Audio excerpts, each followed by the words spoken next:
Hello friends, welcome to my channel Civil Structures. You are watching fourth and the last part of analysis of continuous beam using moment distribution method.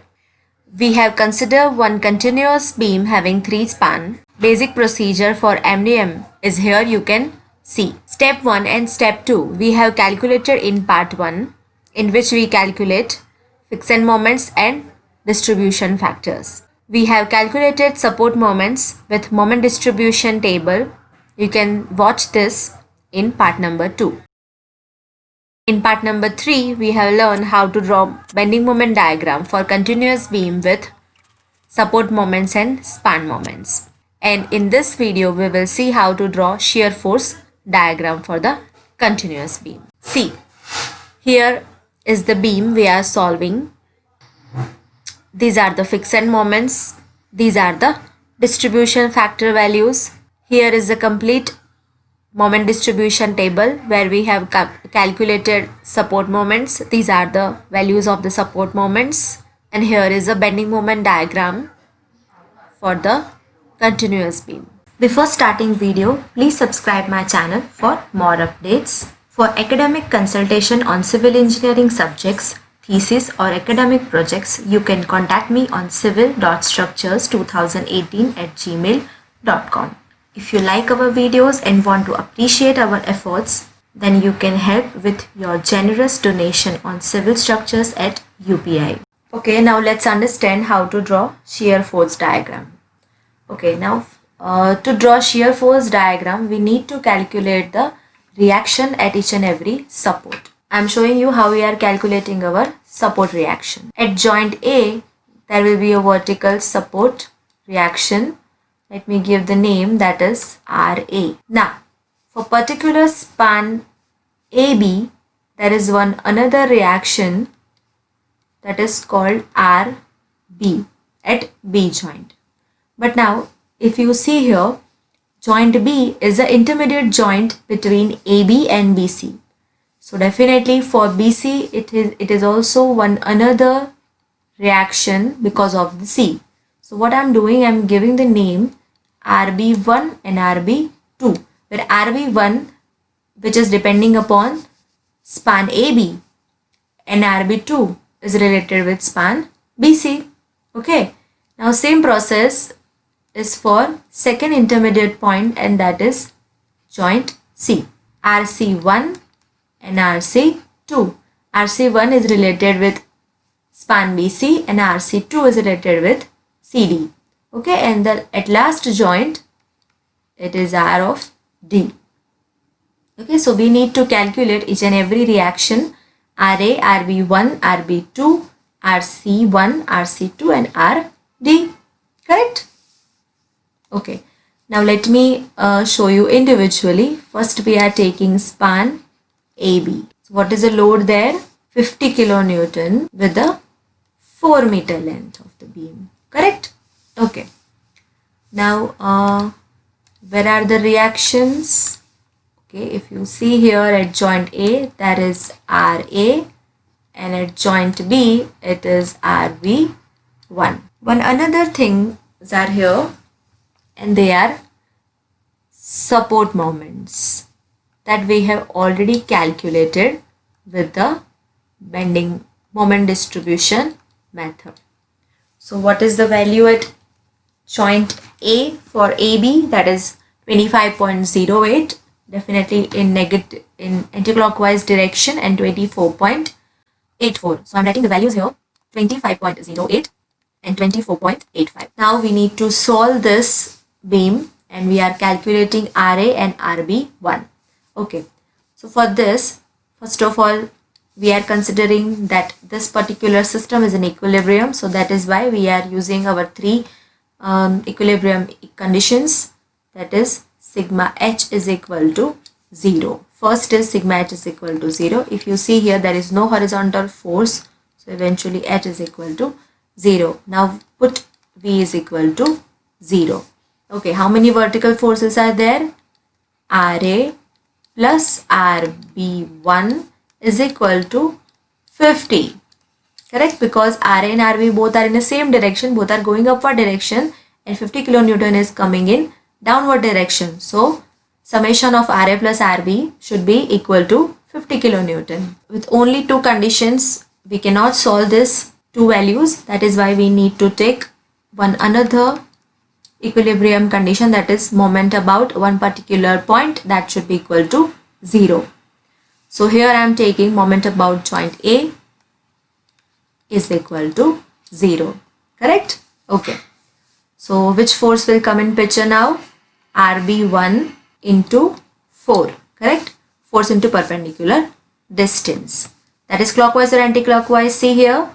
It is anti-clockwise. Now next is 50 kilonewton. So 50 kilonewton multiplied by 2, because see it's exactly at the center and this is clockwise. So both of their values are different. Sorry, both of their sign convention are different.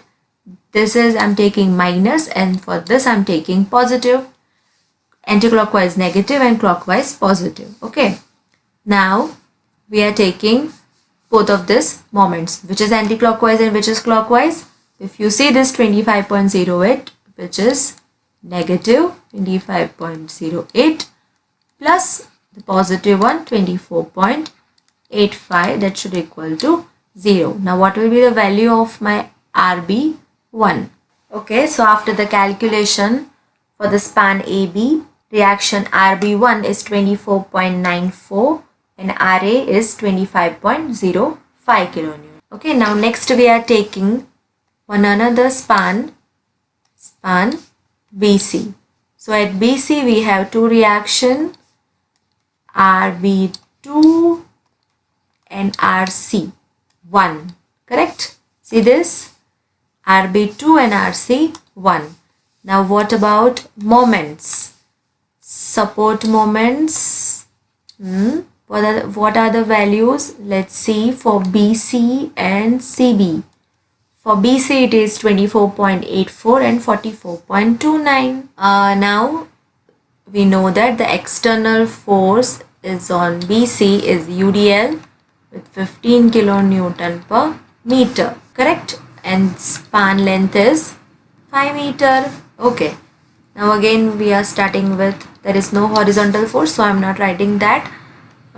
Let's do the summation of the vertical forces. RB2 plus RC1, that is equal to 15 multiplied by 5. It is UDL, right?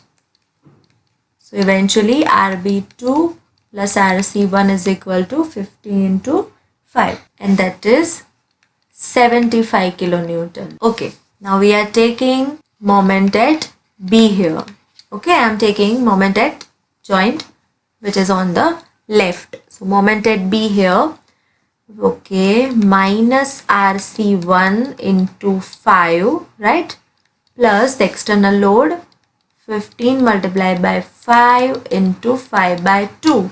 The negative, this anti-clockwise moment 24.84, positive clockwise moment 44.29, that should equal to, okay, so after the calculation RC1 is equal to 41.39 kilonewton and RB2 is equal to 33.61 kilonewton. Now next we need to take the third one, okay, that is CD. Which reactions are there? RC2 and RD. After that the external load is 80 kilonewton, 2 meter and 3 meter. Okay, now support moments are 44.29, 44.95. Okay, so for equilibrium condition I am taking sigma V is equal to 0, RC2 plus RD is equal to 80. Correct? Then we are taking second equilibrium condition, that moment about C, or I am taking at the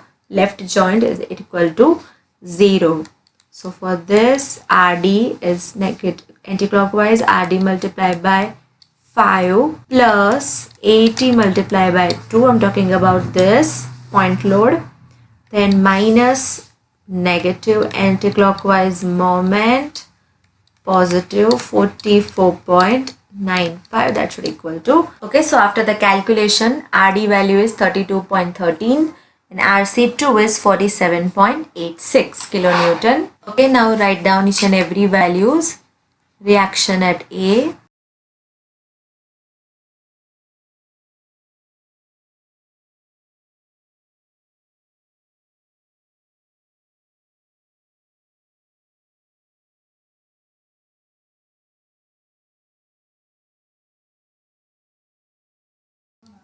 Okay, what I'm doing now, I'm just adding both of this value of RB1 and RB2, and that is 58.55 kilonewton, correct?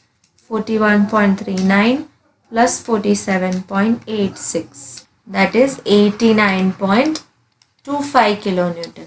Okay, so now let me write down RA is equal to 25.05 kilonewton.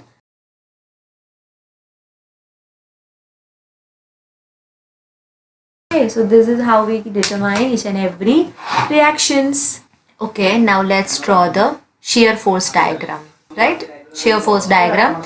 So for shear force diagram, let's start with the joint A. So at joint A, what is the reaction? 25.05 kilonewton. Okay, 25.05 in positive. So in shear force diagram, the sign convention is positive upper side and negative downside of the neutral axis. Okay, so the value at RA is 25.05. I'm taking it somewhere here. Okay, 25.05. Then, okay, you should start with here. As you can see, my point load it is at the center point, correct? Now what we are doing, we need to deduct 50 kilonewton from 25.05. Now what is the answer? 25.05 minus 50 kilonewton. So the value is here 24.95. Minus 24.95. So up to the end point, it should be constant, right? Okay. Now minus 24.95. In this, you need to go to the reaction up to the upside, that is 24.94, that is RB1.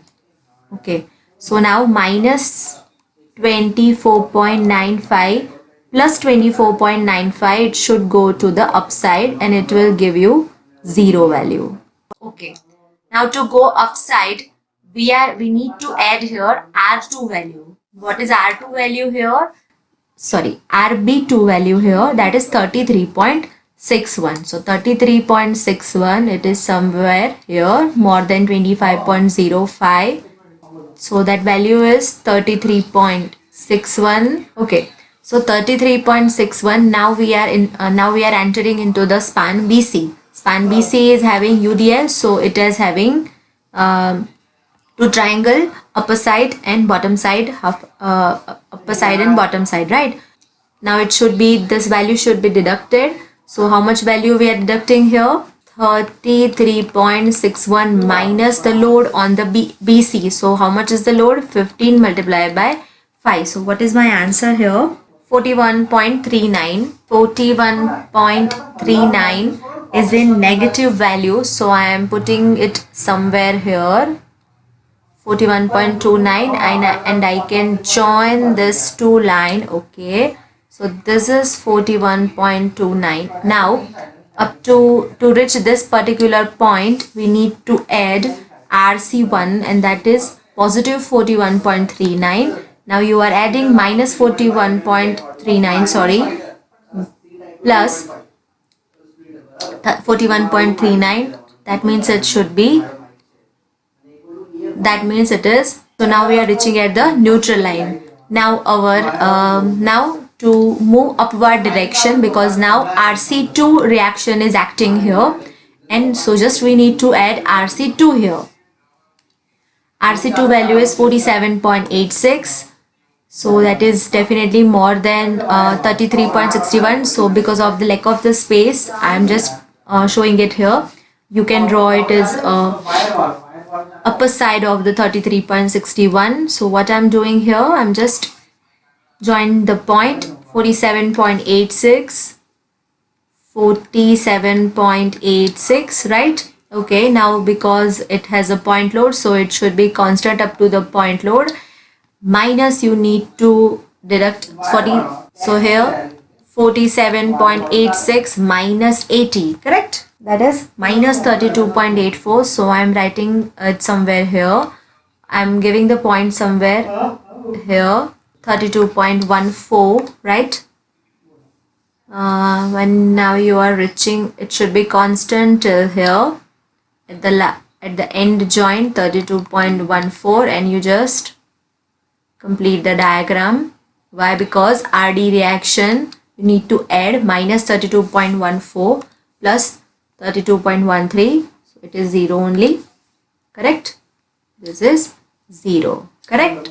And this is how we can draw our shear force diagram, right? So here our complete example is done, correct? And we have completed each and every steps. First we have calculated fixed end moments, then second step is distribution factor, then third one is find support moments using moment distribution table. We determine the support moments, and with the support moments we have draw the bending moment diagram for the support moments. Then we have determined the span moments with respect to the external loads, and because of the span moments we also draw the bending moment diagram, and finally we have done with our shear force diagram.